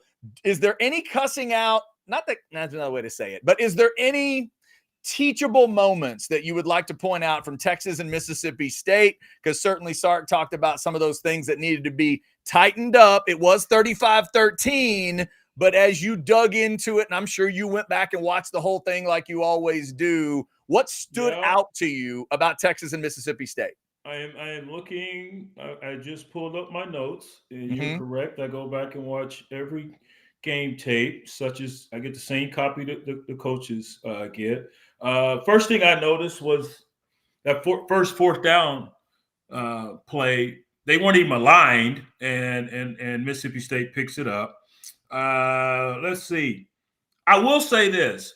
I wasn't, after seeing the stats post-game, over 100, I think it was 150 yards rushing, what have you. Watching the film, it didn't look as disturbing as the number would suggest. Does that make sense? Absolutely. I agree with you. Yeah. I looked at the film. I was like, okay, you had little spurts here and there where guys got out of containment or missed a tackle, but it wasn't as I wasn't as, let's say, concerned as I was when I first looked at the numbers. I really don't have a lot of criticisms here. I mean, you had the next fourth down, they got to stop. It was 4th and 5. They got caught in a run blitz once where Hill missed the guy, and 33 Gabenda didn't scrape, but we're getting into the weeds. That's just the linebacker in me. Other than that, not being in the correct position, I tell you what, that 45, was it Broughton? He running his checkup. I mean, he got the strip sack, fumble, and the recovery. Who's 92? He looks promising. I think he's a freshman defensive end. 92 is Vasek, right? 92. Yeah, Vasek. okay. Burke is 91. Okay. I believe Vasek's 92. Yeah, when they let the quarterback score, that was they blitzed Hill, and 37, he's got to get over to locate the ball, and he gets walled off and doesn't get over there. But that wasn't as bad as I thought when I first digest the numbers. Offensively, damn, Arch throws a beautiful Beautiful long pass. Then who's number one? Is Bolden's 11, right? Who's one? Jahdae Cook. Drop one, right? He put the lotion in the basket, and he just dropped it. Brian, oh my goodness. Real quick, talk to me about a defensive player's perspective on that when you have nothing to do with the offensive side. When that happens, like, what do you do? Do you talk? Is it like baseball and a no-hitter? I stay away from him. Like, how do y'all deal with that when a dude, obviously he wants to catch it, but it just breaks everybody's soul and you got to come back somehow? What do you do with that moment? If I'm the defender? No, I'm saying if you're a teammate on the sideline. Right. You're a defender on the sideline. I'm like, cool. I know he's going to get another shot. I know what we have in that wide receiver room. And after watching the film, it should be apparent to everyone, any one of them cats could have a great day. It just so happened to be Moore's day. I mean, Bond got his and others, but it was primarily Moore. And it was interesting to hear Coach Sark say that they weren't even sure he was going to be able to go. But any one of those cats can burn you and burn you multiple times. That's what's great about that wide receiver room. And I know there's a lot of hoopla about these other guys, Jeremiah Smith, who will have Ohio State and Iowa this Saturday. You got the Ryan Williams kid, 17-year-old at Bama. The number McMillan at Arizona. Great receivers out there, man. But this Texas bunch as well. They got to be in that number because any one of them. I think Wingo's he's hurt, right? I don't think he played in the game. He took that hit that looked bad, and then eventually I think he didn't. I think he may have actually come back later in the game. And that's on who was that? I think that was on Bond. They had the little missile screen to the wide receiver. Bond's got to make that. You got to protect your guy, man. And we saw that in our USC game a couple weeks ago. Jacoby Lane, number 8, who's a hell of a wide receiver. He's in the same number with all these other guys, but same type of play. He doesn't block the defender, and it hits the SC's lead receiver at the time, their tight end, McCree, and he has to lead the game. So you've got to be on your P's and Q's on those types of blocks. So I'm glad Ringo came back. But just watching those guys, man, any one of them can blitz you, and it's over. Arch, he looked phenomenal throwing the deep balls, whether it was slot fade, whether it was intermediate passes, of course, running. The offense looked great. Yes, you want more out of the running game, and it's only going to get tougher, especially these next 2 weeks with OU and Georgia. So you got to get more out of that. You can't have the turnovers. They know that. But all in all, man, that was an excellent win. I didn't think they should have been favored by 37. These teams have pride. And you're the new kid on the block. You're new to the SEC, and they're going to come in, and as you should be used to, your Texas. Everyone's going to give you their best, even if they're having a poor season. So all in all, I thought it was a great victory and not as many red flags as I imagine I would encounter once I dove into the film. So, Brian, let's talk about the way this schedule rolls out because it is wild. I thought to myself how unique this is to have a bye week before OU.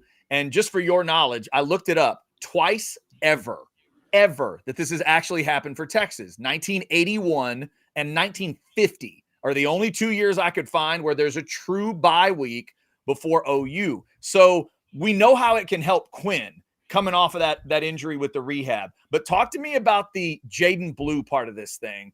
I was wondering if Sark was going to give him another carry even after the second fumble. He did not. So his next carry will be in Dallas if it exists for you. Is that enough to where you might back off of Blue a little bit and turn to Wisner and turn to the young kid in Gibson? Or do you go right back to Jaden Blue and say, hey, we just wanted you to clear your head. You're our guy. And you send him out there early in Dallas? I think you have to send him out there. You have to believe in him. And you believe in him enough to be a backup a year ago. And now he's been thrust into the starting role with the other injuries that have amassed. So, yeah, you have to continue to build his confidence, but you also have to send him a lesson. And you're not just sending him a lesson, you're sending all those running backs, every person that's going to touch that ball on that team a lesson. You have to be accountable, and you have to, as Coach Nutt would always say, take care of the most precious prize you have, and that's the ball. And I know he's mindful of that. Maybe he's got to go back to the program and carry that bad boy all through campus to every class, and you got to be what was that, Omar Epps, and that's right. Make sure was it Omar Epps or Mekhi Phifer? And I get black people mixed up. I can't remember. Somebody will tell us. Anyway, he's got to take care of the rock. Gibson, he's had his fumbling issues, but he's a bigger back, which you're going to need in this league. And he's got some nice feet, man, for a bigger dude. I like his cuts. He's got excellent vision. So I like what he could possibly turn into. But yeah, keep Jayden in the fold. Wisner runs tough, runs hard. I love his game as well. These guys aren't big guys. So, a long SEC season, they're probably going to wear down. That's why you need a nice stable. So I think Blue will still be in the mix. All right, Brian, we did get a super chat in from Mark, $5. Says, BJ, Ketch might be dealing with low T. You bring too much testosterone to the show and scared him off. Maybe that's it, Brian. It's just your masculinity that scared the man. Oh, damn. I'll try to dial it down a notch next time. I'll let him know how much testosterone I'm working with prior to the show.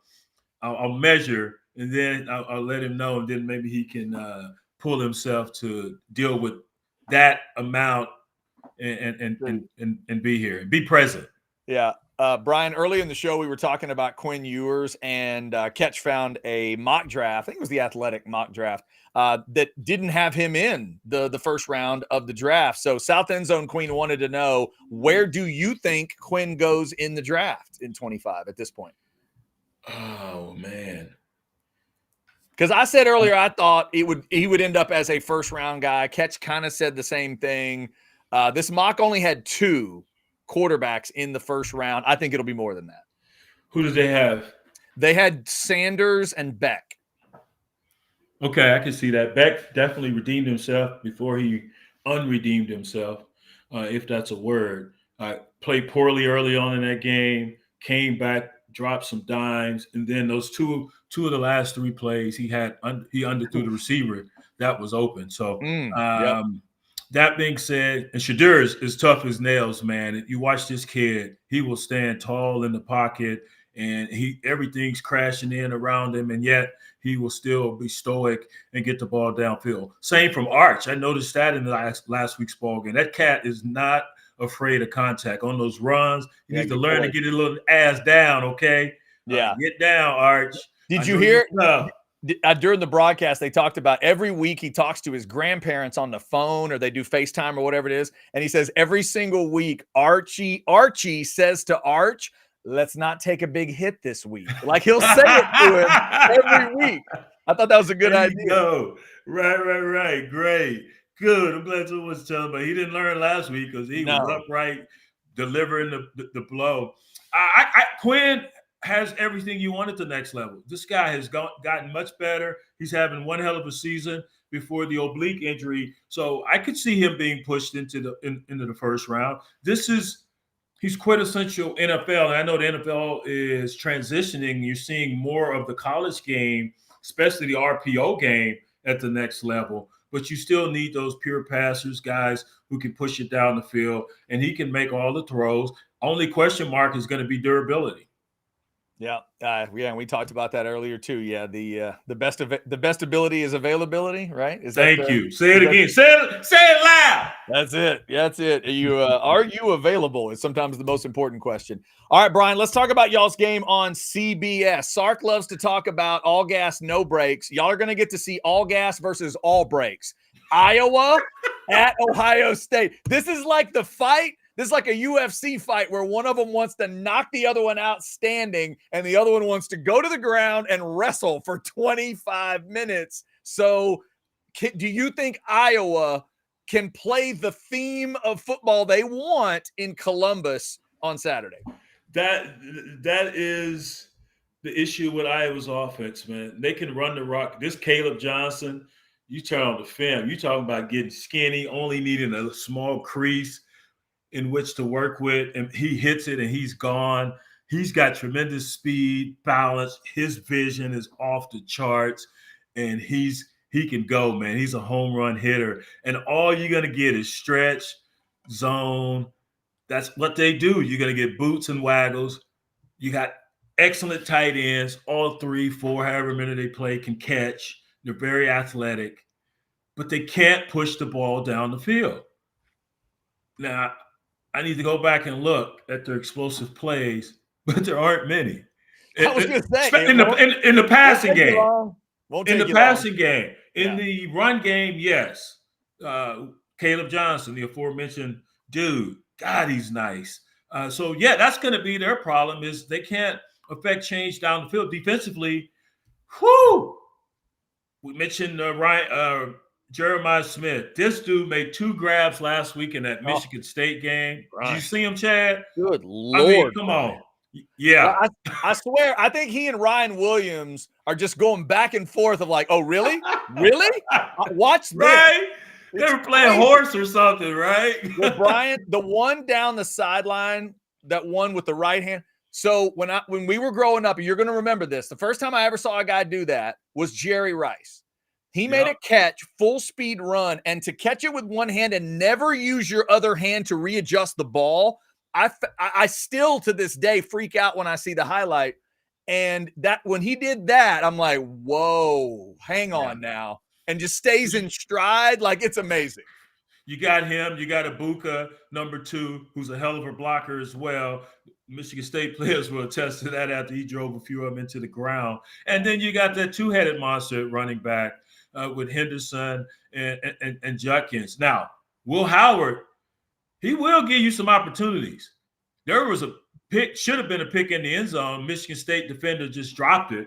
Couple other ill-advised throws. So when he's not hitting those guys in stride, he will give the opposing defense, and we know this about Iowa's D. They are going to be disciplined. They're going to hit their gaps. So this is going to be a great street fight in the trenches between Ohio State offensive line and the defense, that front 7 of Iowa. And watch Jay Higgins. He's a tackling machine. I interviewed him this summer, a linebacker for the Hawkeyes. And I said, do you ever get pissed off at your offense because they're not that good? And he said, you want the truth?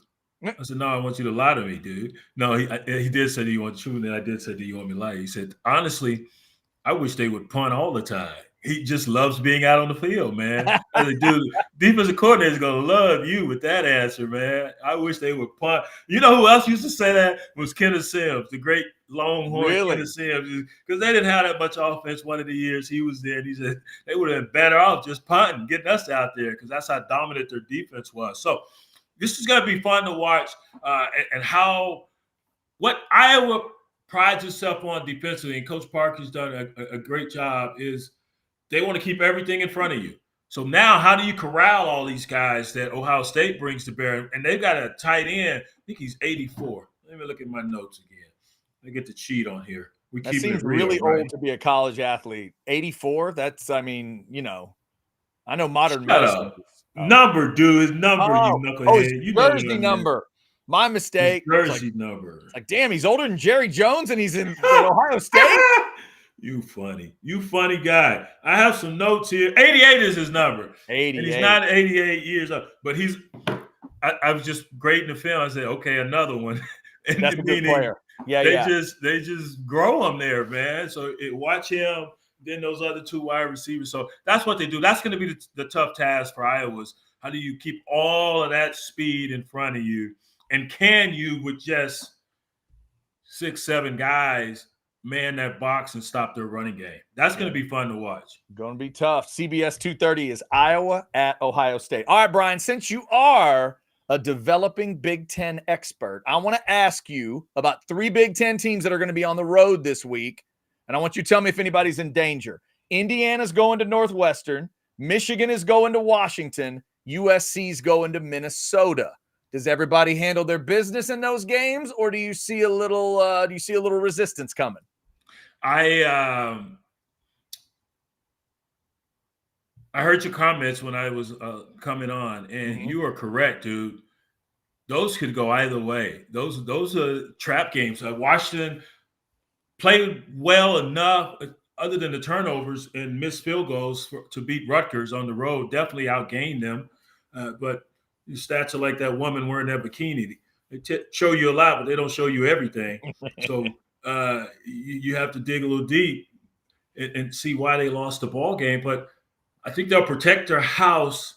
Michigan, the key to Michigan winning this game has been the key all season in their victories. Their defense puts the offense in a good position to win. They had an interception, they forced a fumble, and they blocked a kick last week versus Minnesota. And then Minnesota got robbed on the onside kick. Did you see that play where they called the kid offsides?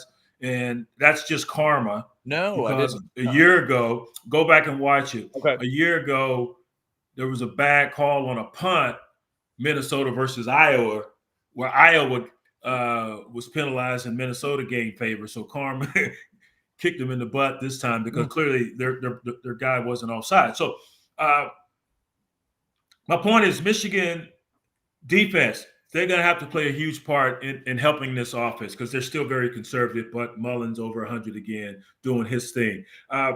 Speaking of Minnesota, SC going there. I was very close to picking that as my upset of the week. Oh. And maybe I should have, and SC would have been fine because that's the way my upsets have been going. Because the Gophers, as Wisconsin did, as Michigan did, everyone's going to test their run defense. And early on in our game last week, Wisconsin was making some hay and Locke, the quarterback played pretty well for him, Braden Locke, until he didn't. So that defense understands they're going to get just another heaping helping of bully Big Ten ball. So, yeah, that one could be a difficult one. What was the third one? Indiana Northwestern. Is Indiana for real for you? No, hell no. I picked it. I picked Maryland to knock off Indiana last week, and they had Rourke, their quarterback, Curtis Rourke, had his first turnovers, first interceptions on the season. I think there was 3 turnovers total by the offense, and they still won comfortably. No, Northwestern doesn't have a chance. And you got to love the moxie of their head coach, man. Kurt Cignetti, he's funny. I'm a winner. Google it. Yeah. He's a trip. And they're good, man. They are a fiery football team. Of course, he brought about 14, 15 guys from that James Madison team, and they haven't lost much considering how they spanked Mac Brown in North Carolina. And so he had 31 total transfers, so he's overhauled that roster. But the key being he brought a lot of his guys who knew what type of culture, what type of organization he ran so they could teach the new guys. So just to clarify, I was asking if you think Indiana this year is a real football team. Like, my bad. Like yes. they got Ohio State and Michigan coming up on that schedule later on. Do you think they are a factor in the Big Ten? I think they're a real yes. I think they are legit. No doubt. Okay. No doubt. If they had lost last week, big question mark, but no, they handled their business. They overcame adversity, and they play with a swagger, such as they get it from their coach. It starts at the top, and it's been rolling into that locker room. All right, Brian, I've tried to have discipline today because the chat wants you to talk about a certain thing, but I've made them at least pay a little bit of money for it. South End Zone Queen, $199. BJ, have you been to a Diddy party?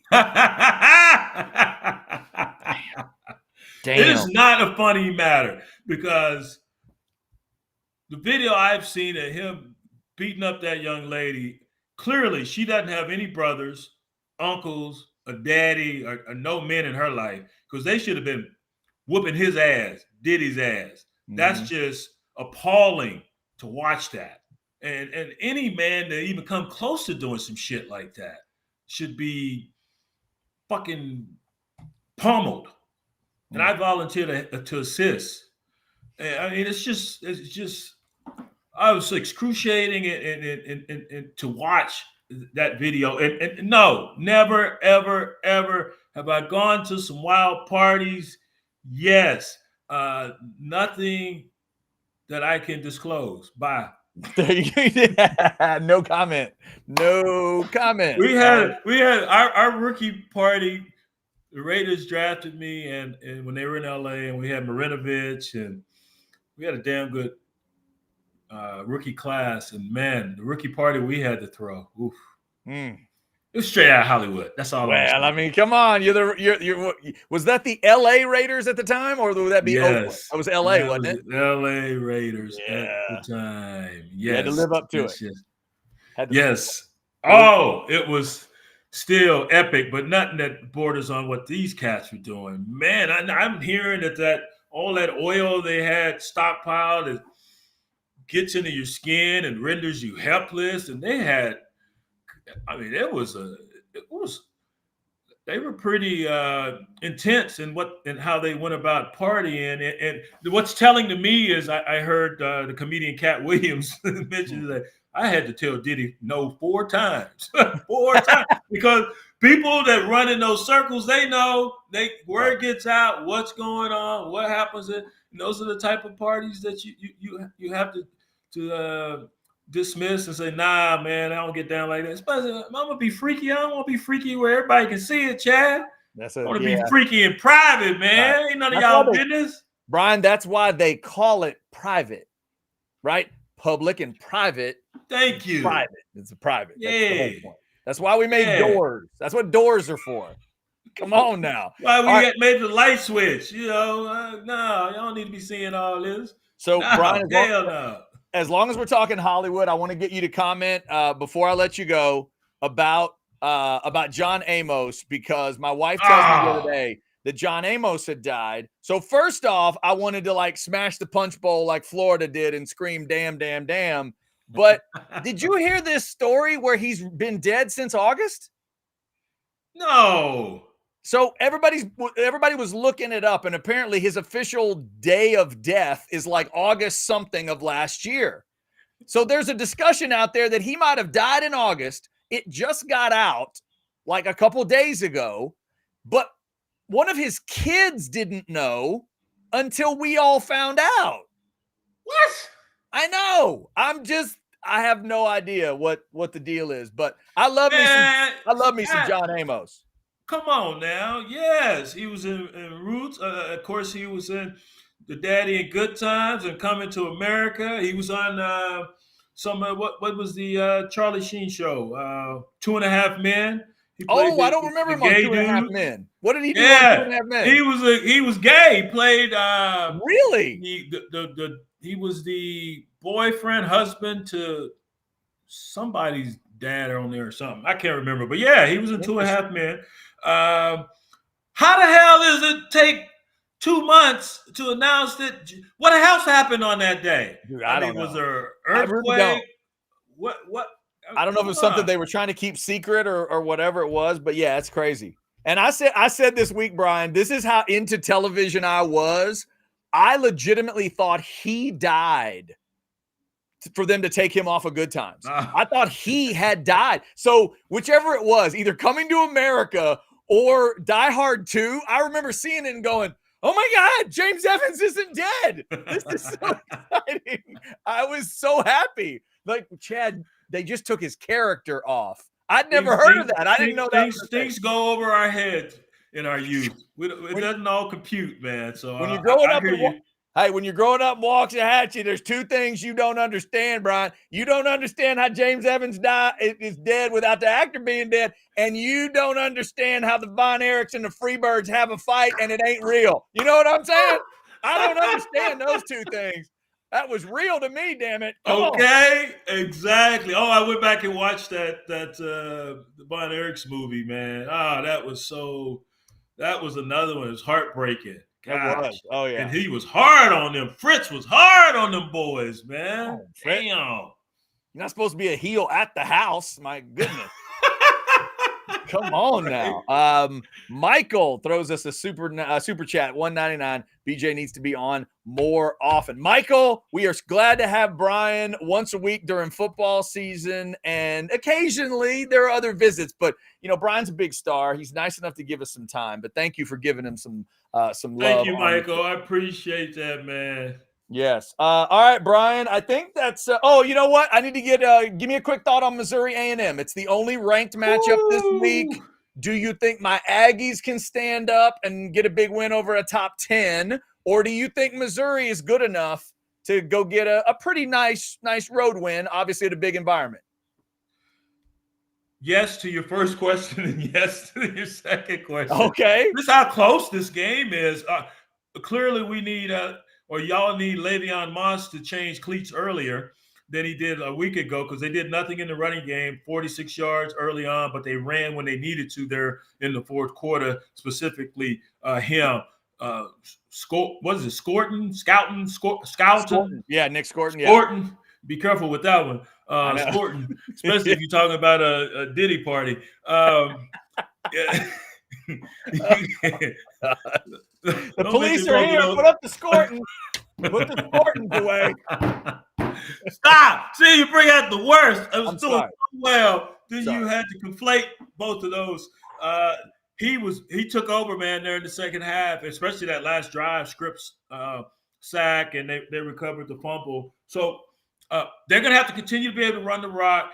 I think you're going to have a Marcel Reed that showed up at Florida in the Bowling Green game where he had about 12, 13 carries, 80, 90 yards rushing. He's going to have to use his legs. He's not passing for a ton, fine, still getting touchdowns, but the main thing is stay away from those interceptions, which he's been perfect thus far in that department. So they got to go up against a pretty damn good quarterback in Brady Cook. Of course, those receivers, Bird in the third, Weiss, the transfer from OU, they're dang good, and they bring a running game. It's going to be tough sledding. This is a good defense, but I think the Aggies, the fact that they're playing at home, I think that bodes well for them.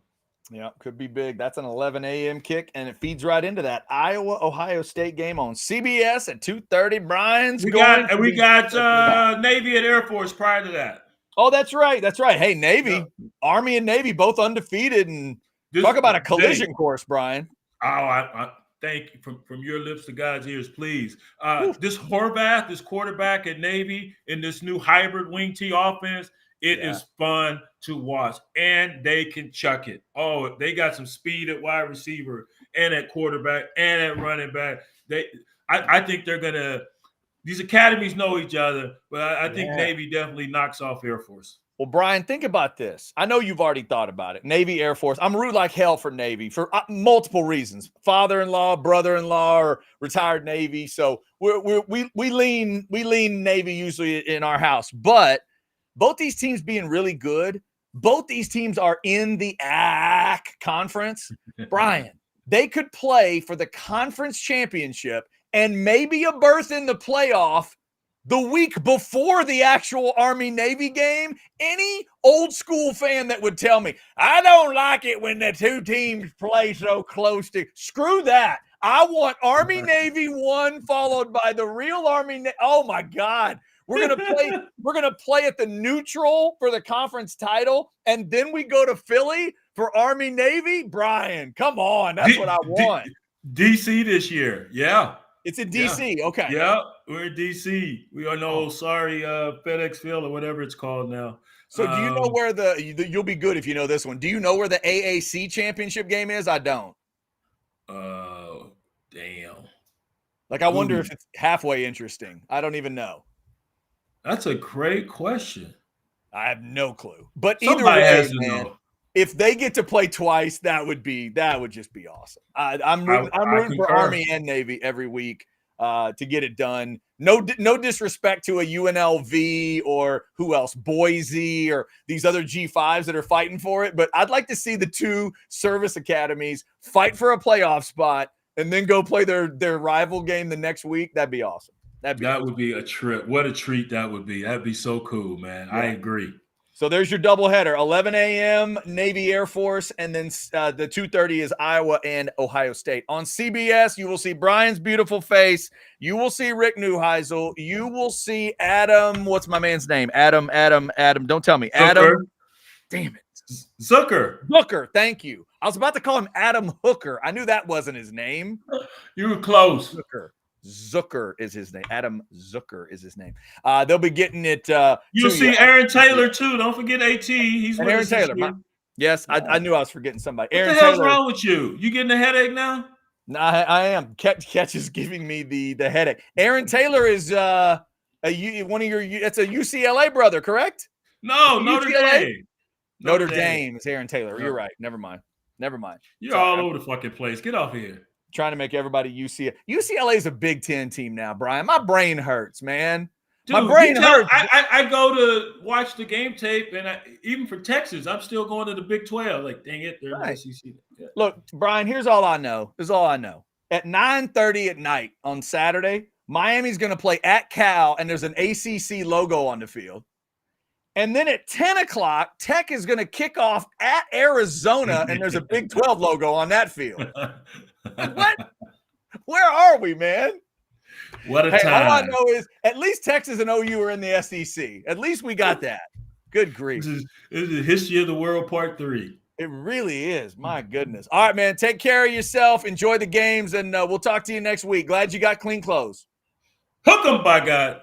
There he is. Brian Jones, ladies and gentlemen, from his palatial estate, talking clothes and football and all that good stuff. Always good to catch up with Brian every week. And again, Iowa, Ohio State, the 2:30 on CBS. Speaking of game times, real quick, Ashley threw this in. Do we know the Georgia game time yet? I know it won't be in the morning. Ashley, that would be a good guarantee. If they kick that at 11, something's really wrong. So now that we've had to consider Alabama and Tennessee, those are the two games kind of fighting for that spot. I would hope it's a night kick for Texas and Georgia, but who knows? With the history behind Bama, Tennessee, if we were in the old days and it was Brian and the crew at CBS, I would think you could almost lock in Texas, Georgia as a night game because CBS would have taken that Bama, Tennessee game, I think 10 times out of 10. The history of the rivalry, and it's one they play every year and all that. But now I think it's kind of up in the air. We're just going to have to wait and see. And I think they may wait until the previous week to let us know. They're certainly going to wait till this week's games play out before they let us know. But it will be fun no matter when it's played. But it's got to be 2:30 or later. I'm with you on that. Got to be a 2:30 or a night game. Either way, even if you go 2:30 this time of year, you're getting dark before the game ends. You still get plenty of tailgate time. So it's going to be good no matter what. Thank y'all for jumping in. Thank you for the super chats that did come in. And get well soon to our man, Jeff Ketchum. Hopefully that headache goes away and he'll be back tomorrow. He toughed it out, though. He struggled through, and I am appreciative of the fact that he did that. Remember, Football with Friends comes up at 6 tonight. Old Fashioned at 9 o'clock in the morning on a Friday. Y'all continue to enjoy your off week. Woohoo! There it is. You're off. Good evening, sir. I'm here to pick up your daughter. Enjoy your off week. Continue to do that, and we'll be back tomorrow for a Friday show. Have a little Scottish guy for you, even on a bye week, and we'll talk some more football. Until then, we are house.